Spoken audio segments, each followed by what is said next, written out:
अपने मन से एक लड़का क्लास 10 का आ जाओ जल्दी। कोई भी आ सकता है। चलो 10 का एक लड़की है। आ जाओ आ जाओ। तुम्हें आ जाओ तुम्हें आ जाओ।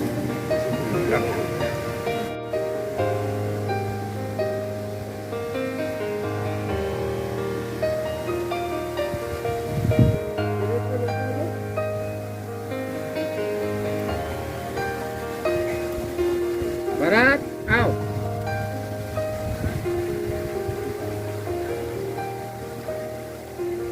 जल्दी आओ।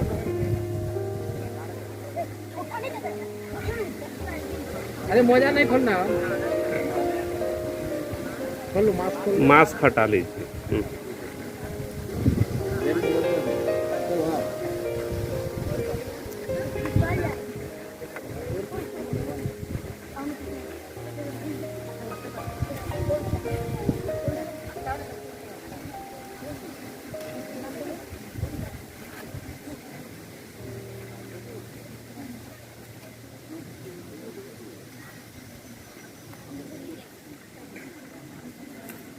और किसी को इच्छा है तो आ सकते हैं।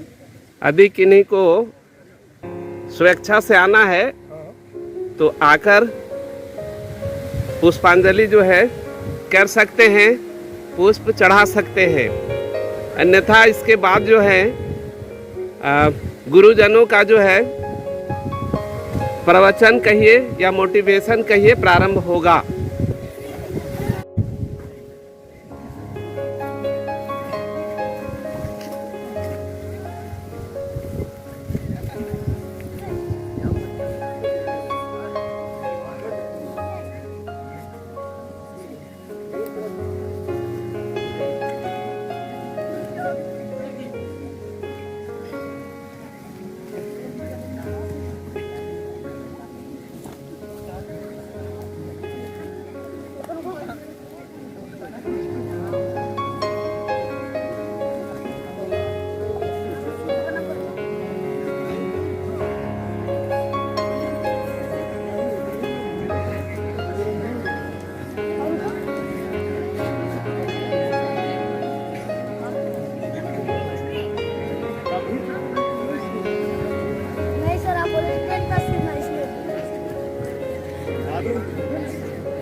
और नहीं, आज समय नहीं है, सबके लिए नहीं है। चलो अब बैठ जाइए आप लोग। और नहीं,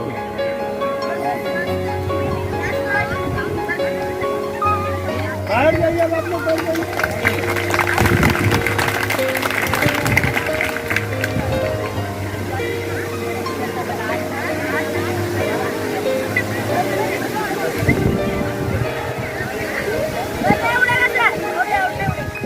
अब हम लोगों के बीच में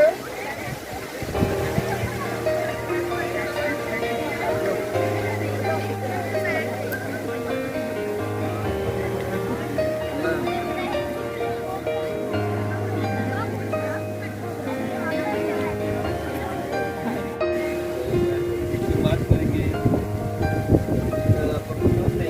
गुरुर् ब्रह्मा गुरुर्विष्णु गुरुर्देवो महेश्वरा गुरु साक्षात परब्रह्म तस्मै श्री गुरुवे नमः। अर्थात गुरु ही ब्रह्मा है, गुरु ही विष्णु है, गुरु ही शंकर है, यानी गुरु ही देवों के देव। गुरु साक्षात परम ब्रह्म, गुरु ही परम ब्रह्म है, परम ज्ञान है। उन गुरु को नमन प्रणाम। और कार्यक्रम को आगे बढ़ाते हुए हमारे बीच राजन सर आएंगे और इस विषय पर 2 शब्द रखेंगे।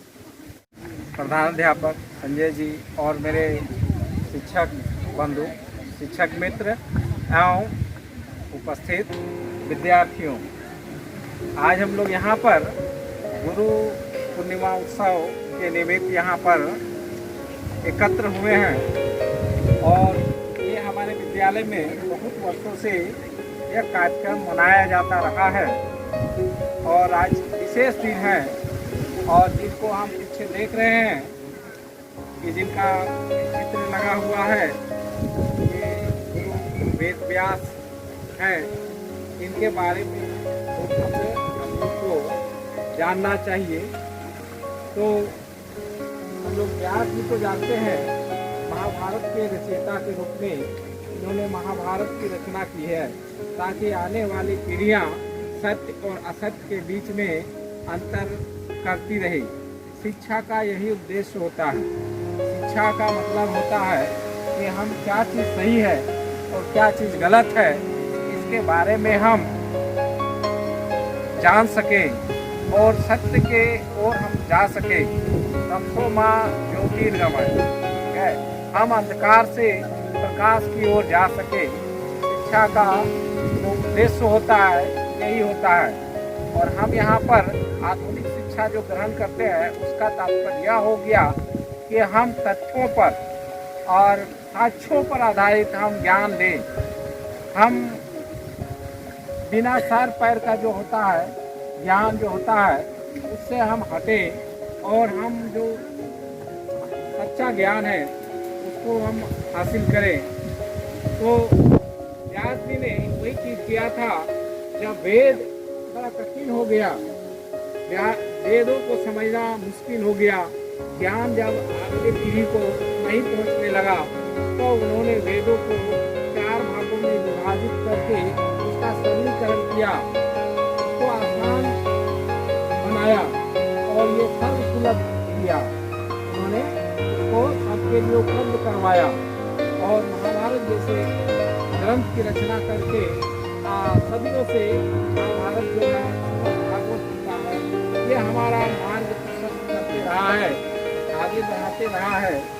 और हमें उनके जीवन से, उनकी शिक्षाओं से हमें ज्ञान हासिल करना चाहिए और हमें निरंतर आगे की ओर बढ़ते रहना चाहिए। तो आज के समय जो है हम लोग बहुत सारा समय जाया कर चुके हैं, इसमें आप ज़्यादा समय न रखते हुए आज के इतना ही कह के अपने वक्तव्य को मैं समाप्त करता हूँ। धन्यवाद।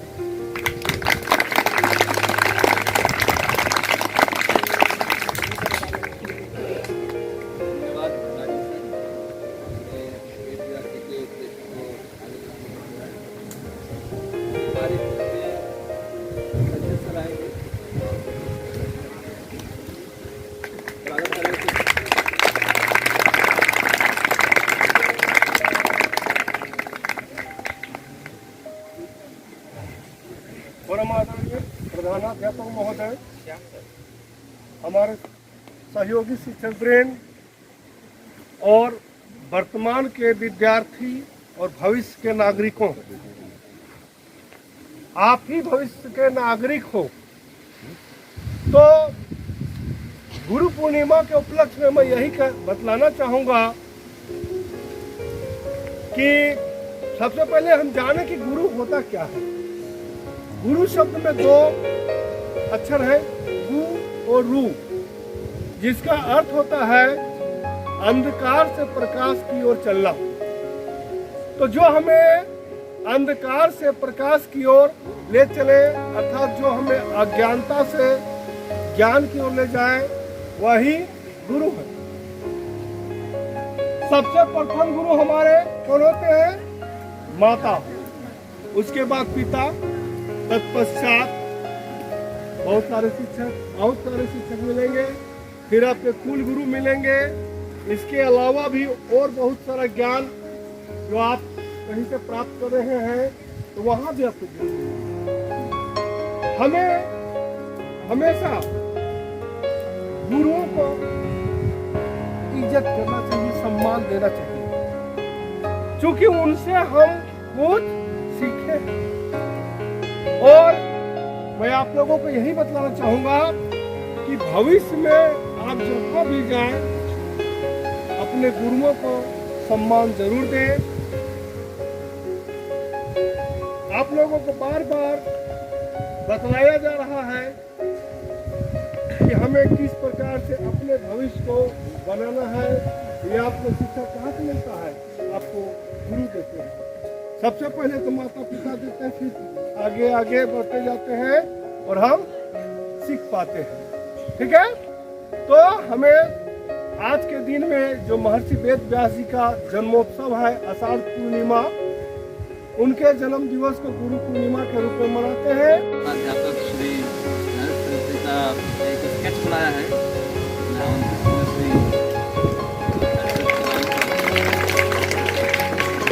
वाह सर,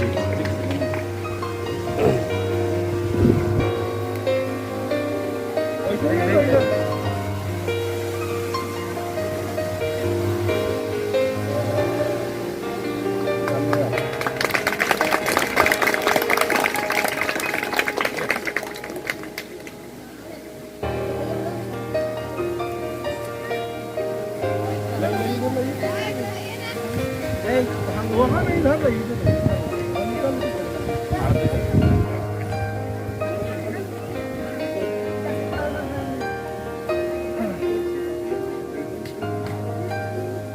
अब मैं आमंत्रित करना चाहूँगा हमारे प्रधानाध्यापक श्री गणेश सर जी को। वो आएंगे और दो शब्द रखेंगे, साथ ही उस कार्यक्रम का समापन भी। स्वागत करेंगे।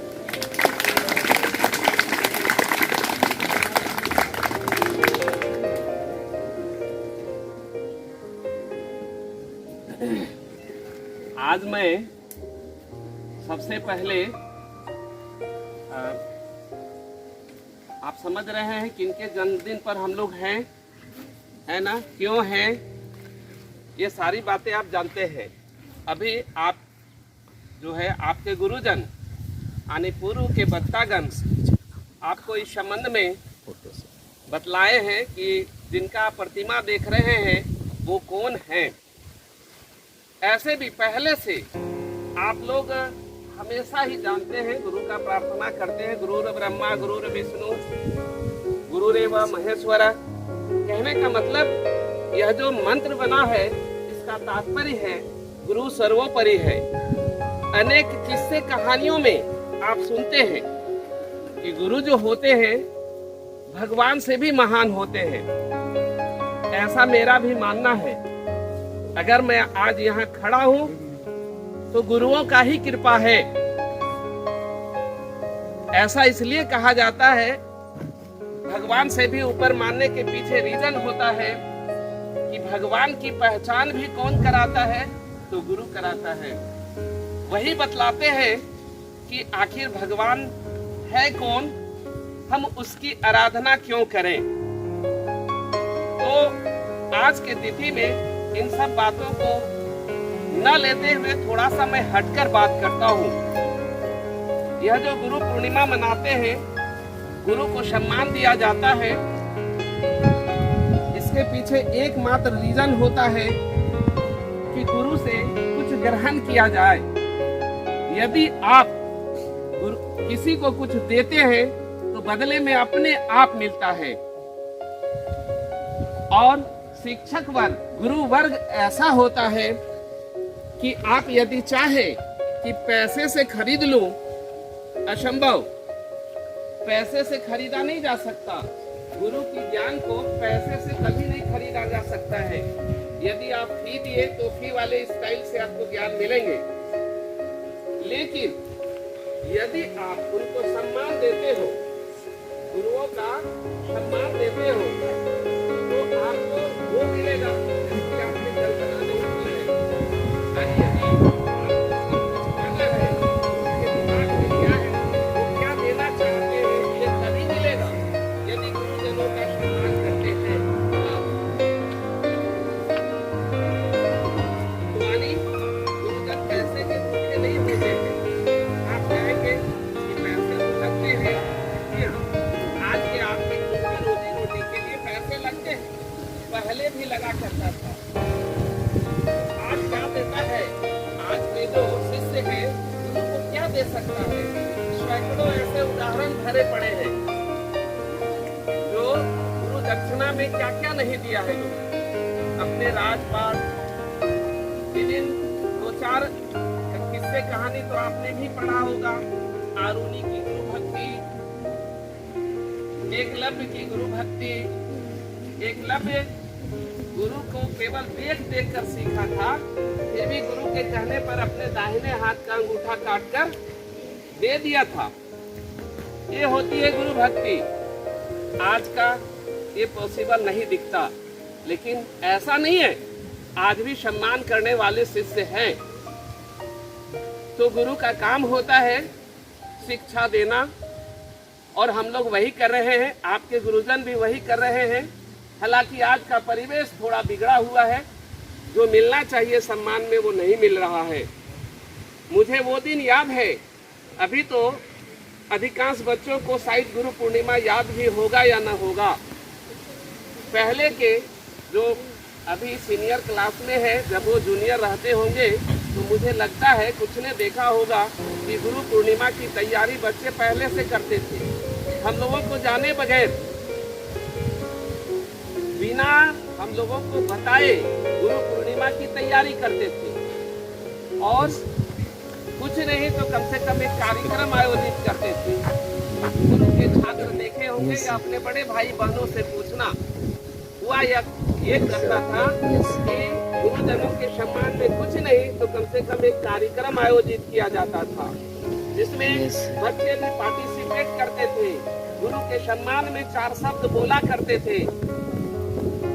गुरुजनों का सीना ऊंचा होता था कि हम लोग जो कम पैसे पे, जो आप लोगों द्वारा विद्यालय को जो शुल्क दिया जाता है, उससे गुरुजनों को जो पैसा मिलता है वो नगण्य है। आपके यहाँ एक स्टाफ भी अपने घर में रखोगे घर की सफाई वगैरह के लिए, तो शायद जो हम लोगों को मिलता है उससे ज्यादा होगा। फिर आप कहेंगे आप हो क्यों? इसके पीछे रीजन है, आपके जितने भी गुरुजन हैं समाज सेवा कर रहे हैं। कहीं न कहीं दिल के कोने में यह है कि हमें समाज का सेवा करना है, और समाज सेवा ही कर रहे हैं। अन्यथा आप जरा कल्पना करके देखो कि झारखंड में इतने स्कूल होते हुए भी हमारे विद्यालय के बच्चे स्टेट टॉप 10 तक पहुंच जाते हैं। जरा कल्पना करके देखो, आपके द्वारा दिया गया 200-250 रुपये का शुल्क क्या उस योग्य है? वो एक बार नहीं कई बार ये रिजल्ट देखने को मिलता है। तो मैं आज आप लोगों को गुरु पूर्णिमा से ज्यादा, मैं उसमें जो गुरु के बारे में जो कहना है उससे ज्यादा मैं आप लोगों को यह बतलाना चाहूंगा कि आप लोग को सीखना चाहिए।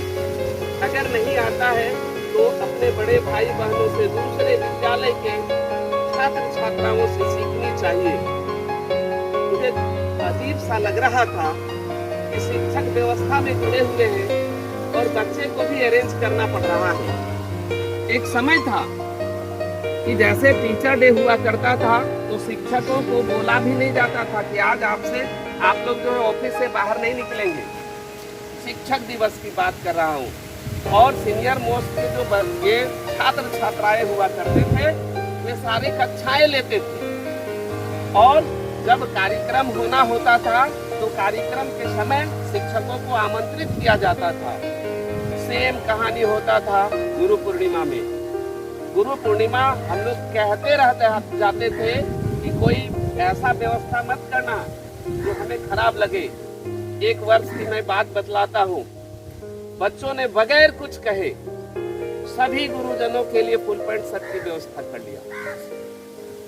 हमें अच्छा नहीं लगा, हमने टोका बच्चों को कि ये जो आपका गिफ्ट है ये मुझे नहीं चाहिए। क्या चाहिए? आपका रिगार्ड चाहिए, सम्मान चाहिए। उस वर्ष तो ग्रहण कर लिया गया क्योंकि बड़े शौक से बच्चों ने उसको जो है परचेज किया था, वो भी एक प्रकार का सम्मान था। दूसरे वर्ष से हमने गिफ्ट की प्रथा बंद कर दी कि अगर गिफ्ट करना है तो सम्मान गिफ्ट करो, रिगार्ड करो। जब आप विद्यालय से जाओ, कहीं चौक चौराहे में पाओ तो गुरुजनों का सम्मान करो, यही सबसे बड़ा गिफ्ट होगा। और आज मैं आप लोगों से जो है यही बात फिर दोहराता हूँ कि यदि सच में गुरुजनों के दिल में कहीं भी सम्मान है, सम्मान होनी चाहिए। अगर कहीं ऐसा देखना है तो कभी हमारे गुरुजी आएंगे ऑफिस में तो मैं आप देखेंगे कि कैसे सम्मान किया जाता है या कहीं भी। क्योंकि हमारे ज़माने में आप कहोगे कि हम पुराने ज़माने के हैं, लेकिन शिक्षा की शुरुआत भी पुराने ज़माने से हुआ है। हमसे पहले एकलव्य और आरुणि हुआ करते थे, उसका कुछ प्रभाव हम लोगों में भी देखने को मिलेगा। अभी हमको लग रहा था बड़ा सा अजीब कि महर्षि के सामने पुष्प अर्पित करने में लोगों को लज्जा आ रही थी, सामने कोई नहीं आना चाह रहे थे। कितनी अजीब बात है।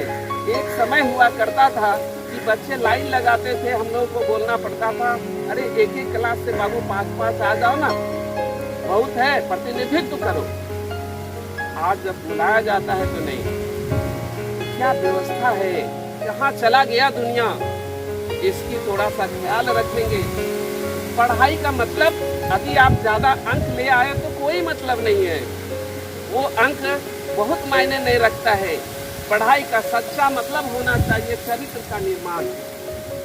आप कम अंक से पास किए, लेकिन आपका जो व्यवहार है बड़ा ही बेहतर रहा विद्यालय कार्यकाल में, तो आप देखेंगे कि जीवन में जहाँ कहीं भी आपके गुरुजन मिलेंगे या सहपाठी मिलेंगे, आपका नाम नहीं भूलेंगे।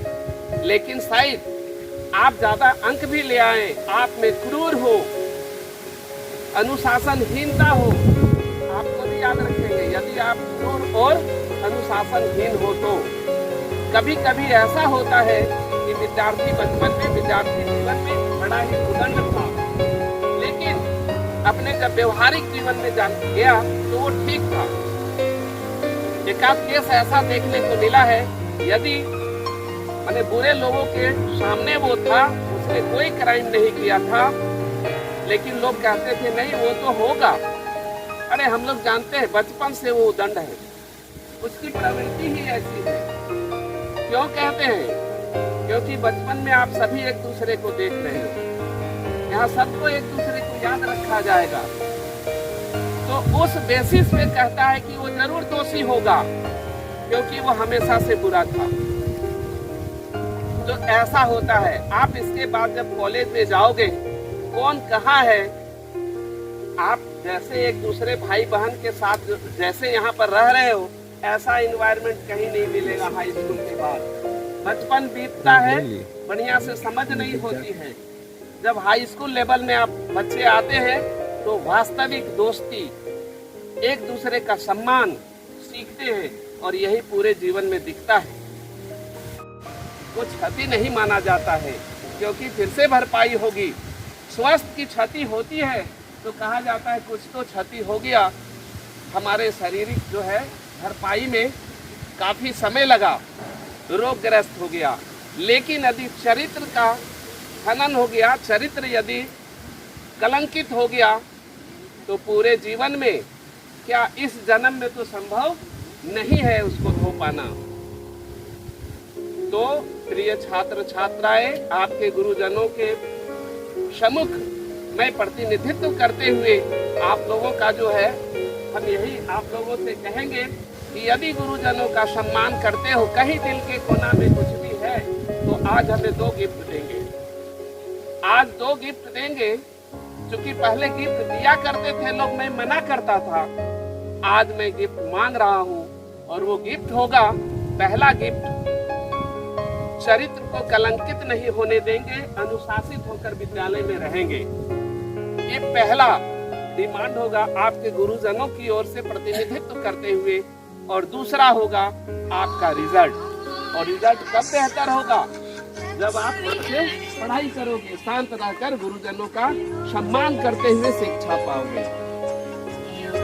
आज आप लोग पता नहीं गिफ्ट देंगे नहीं, एक बुक वाला जो है, हम अपने जो है सहयोगियों को थोड़ा सा सम्मानित करना चाहेंगे।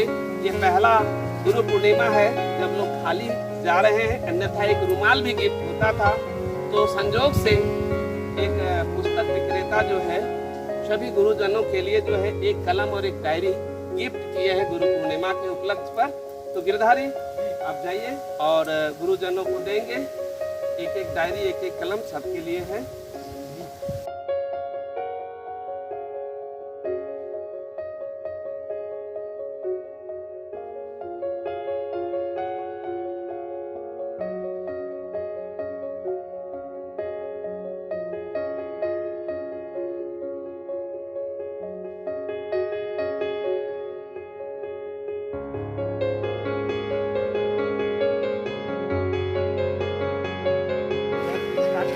React